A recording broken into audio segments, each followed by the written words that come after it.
Good morning. How is everybody this fine day?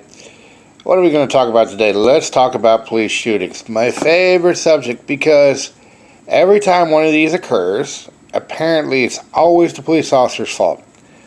Never anybody else's. Always the officer's fault. Apparently, because the bad guy had a gun and he pulled out the gun and he pointed it at the police, that the officer should have used harsh language and maybe lollipops, and maybe the bad guy would have dropped the gun. Folks, we live in a world of danger. Everybody out there is a potential threat to a police officer, especially recently.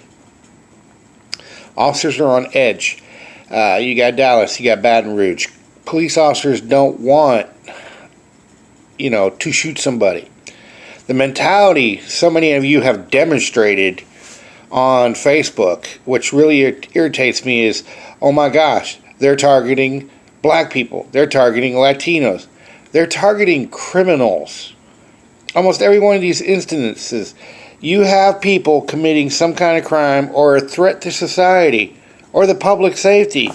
The officer goes out, he does his job, he makes contact, he says, "How you doing, sir?" Now, if you don't comply with a police officer, okay? If a police officer points a gun at me and says, "Drop the unicorn," and I'm holding a book, that book will grow a horn when I drop it on the ground, okay? Common sense. Officer is pointing a gun at you. The Tulsa incident, tragedy. It was. We don't know. We weren't there.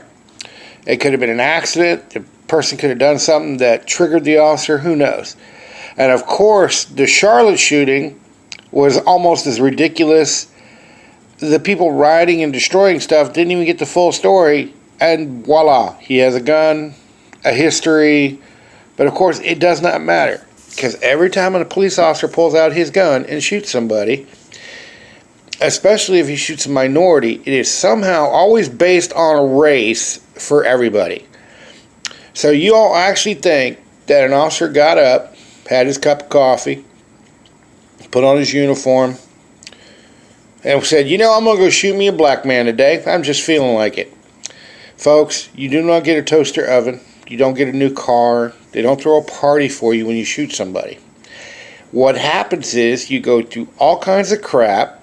Your civilian review board, mental health, you got to go through the internal investigation, you got to go through the circuit attorney or state attorney or district attorney, wherever it's at.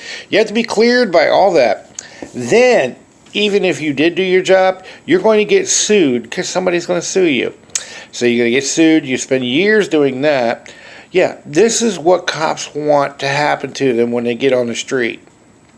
People, try to live in a little world I call reality. Step into it sometime.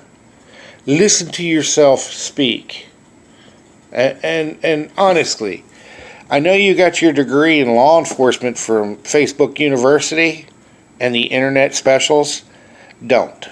Until you've put on a badge, until you've worked the streets, until you've had to pull your gun, until you've had to make a life and death decision on the spot, it's not time for you to speak up about police brutality, especially of those of you who live in predominantly nice neighborhoods who have no idea what you're talking about, but you're just going along with the show for fun. If I hurt your feelings, wham, deal with it. You're probably one of the people who are causing the problems. You need to step back and realize something. Law enforcement isn't making pancakes, okay? There's no set parameters. You can train, and train some more and still get caught off guard.